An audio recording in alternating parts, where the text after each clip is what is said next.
Rhaenyra Targaryen just won the Iron Throne, and it might be the thing that finally destroys her.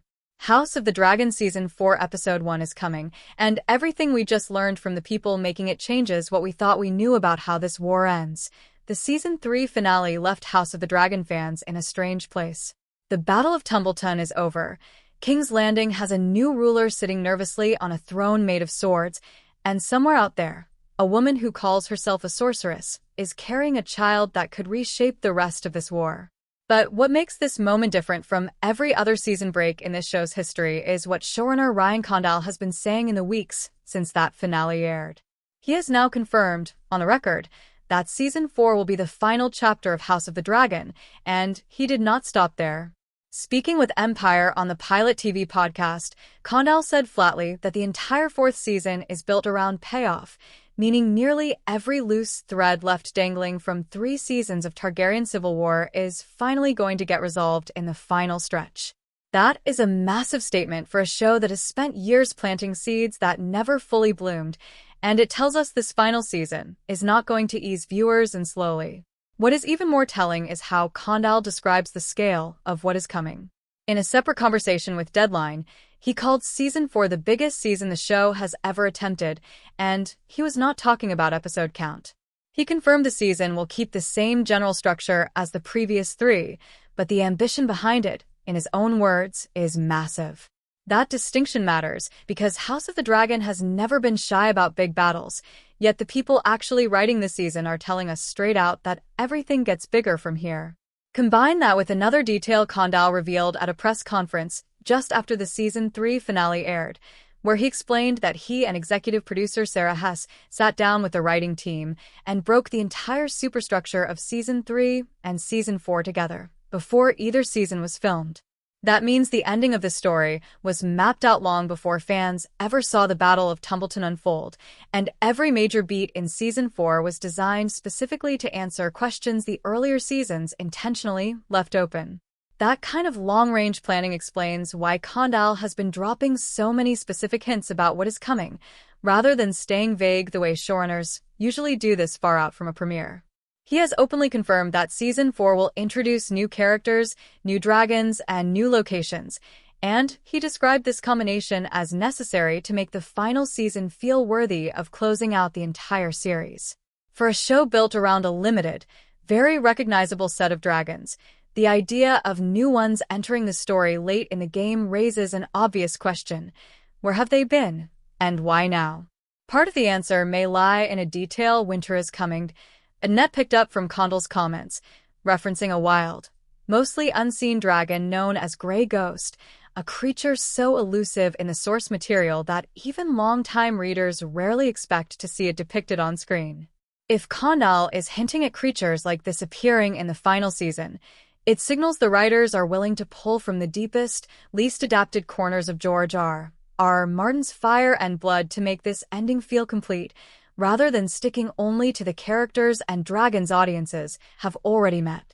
Timing is the other major piece of this puzzle, and it changes how fans should think about the wait ahead. According to Deadline and multiple entertainment outlets, filming on Season 4 is expected to begin in early 2027, following the same production rhythm the show has used since Season 2, where filming has to work around British weather and daylight hours. That puts the earliest realistic premiere window somewhere in 2028, meaning fans are looking at roughly a 2-year gap before Episode 1 actually airs. Condal has acknowledged this frustration directly, explaining that between scripting, filming, and the 7 to 8 months it takes just to complete the dragon visual effects work, a faster turnaround simply is not possible for a show built at this scale. But he has also confirmed that the Season 4 writers' room has already been active, with scripts being turned over to HBO well ahead of where previous seasons were at the same stage, which suggests the extra time is being used deliberately rather than lost to delays. All of this context sets up something important before we go further into what Episode 1 is actually likely to cover. This is not a showrunner improvising his way to an ending. This is a final season that was architected years in advance, confirmed by the person who built it to be the biggest and most consequential chapter of the entire series, with new dragons, new characters, and a structure specifically designed to pay off everything House of the Dragon has been building since its very first episode. One of the most revealing comments Condal made after the Season 3 finale had nothing to do with dragons or battles. Speaking with Variety alongside star Emma Darcy, he explained that Rhaenyra's arc is fundamentally different from the story Game of Thrones fans already know from Daenerys Targaryen. Where Daenerys only reached the Iron Throne at the very end of her story, right before her fall, Rhaenyra has now been sitting on it for a while, and Condal describes her as someone being slowly altered by the experience of holding power rather than simply destroyed by chasing it.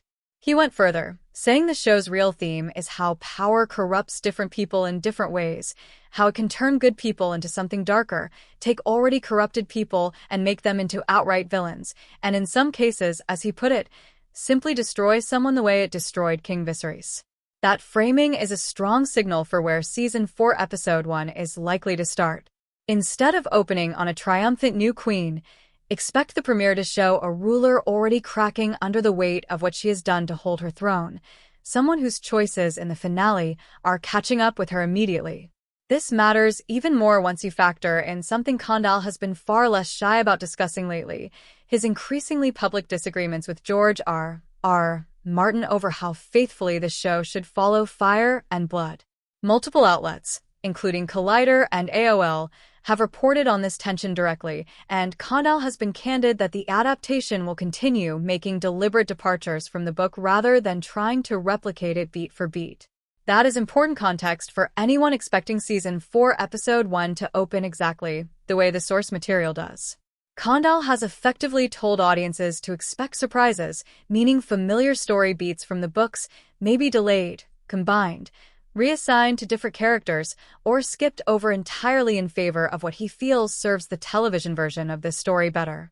For fans trying to predict Episode 1 using the book as a map, this is the clearest warning yet that the map will not match the territory in several key places. That unpredictability becomes especially interesting when you look at where Season 3 left several major characters hanging.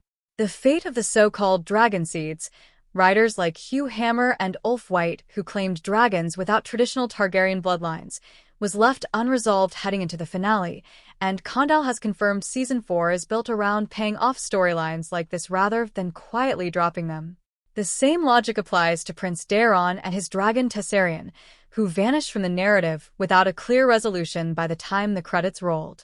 Given how much attention Condal has drawn to the idea that the entire season is designed around payoff, it would be a strange creative choice to let a subplot involving a named prince and his dragons simply evaporate without addressing it early in Episode 1, since leaving it unresolved into later episodes would undercut the exact promise Condal made about how this final season is structured.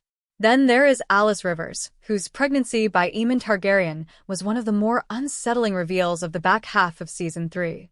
Because Condal has confirmed new characters and new locations are coming, and because Harrenhal has always been treated as a place soaked in dark magic on this show, there is a strong possibility that Episode 1 either checks in on her condition directly or begins laying groundwork for what her pregnancy ultimately produces.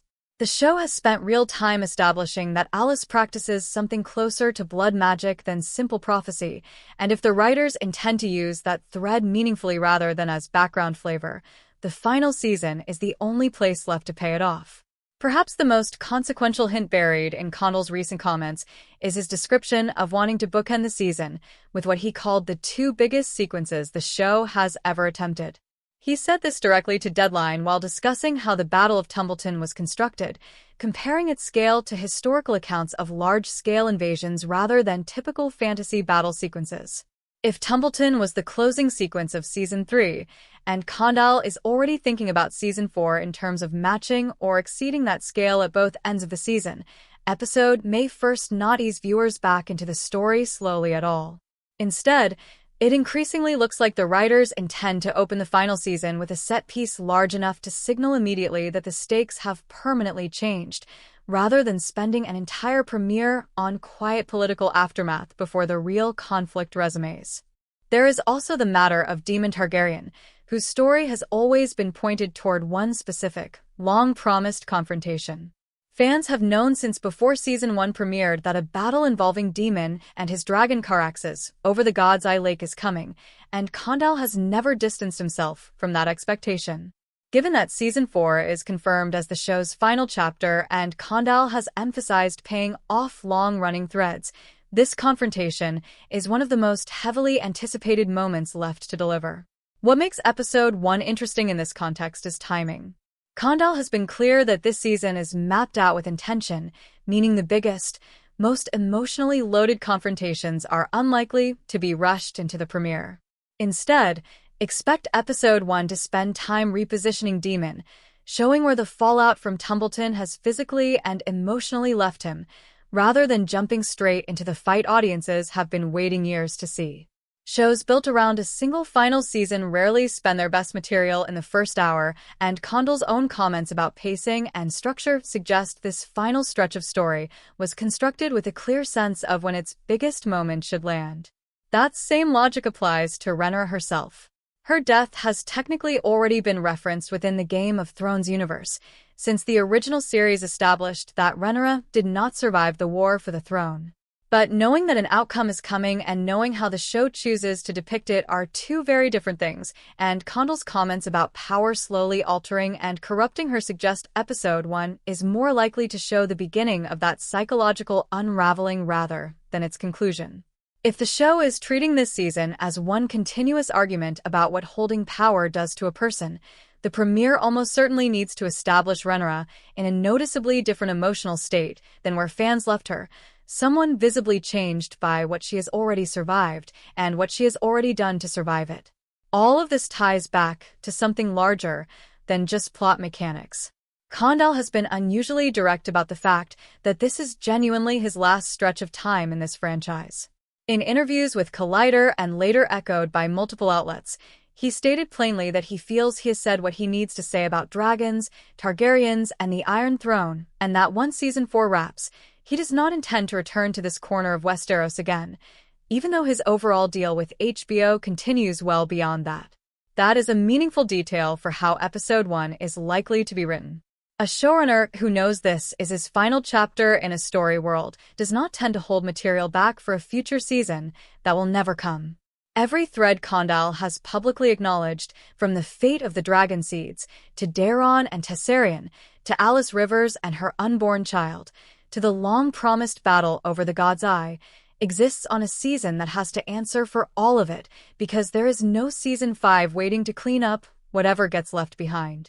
Taken together, the real picture emerging for House of the Dragon Season 4 Episode 1 is not a slow, cautious reintroduction to Westeros. It is the opening chapter of a season that its own creator has publicly described as the biggest the show has ever attempted, built specifically around resolving the pressure that 3 seasons of political maneuvering and dragon warfare have been building toward.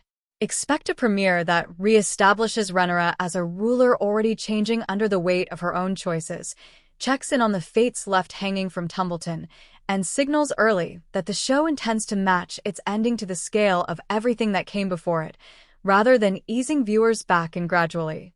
Whether that means a new dragon breaking cover for the first time, a reckoning for characters fans assumed had disappeared for good, or the first real steps toward the God's Eye confrontation everyone has been waiting years for, the intent behind this final season is now impossible to ignore. Ryan Condal did not just confirm that House of the Dragon is ending. He confirmed that everything left standing has been saved specifically for this moment, and Episode 1 is where that reckoning quietly begins. That is where things stand heading into the final chapter of the story, and honestly, there has never been a more important moment to be paying attention to this show. Every choice these characters made across 3 seasons is about to matter in a way it never has before, and there will not be another season to fix what gets left unresolved. If this breakdown helped you make sense of where House of the Dragon is really headed, do not let it end here. Hit that like button so this analysis reaches more fans who are just as invested in this ending as you are. Subscribe so you do not miss a single update as we get closer to Season 4, and drop a comment below with your own prediction for how Episode 1 opens. This is the last ride through Westeros, and we are going through it together, one episode at a time.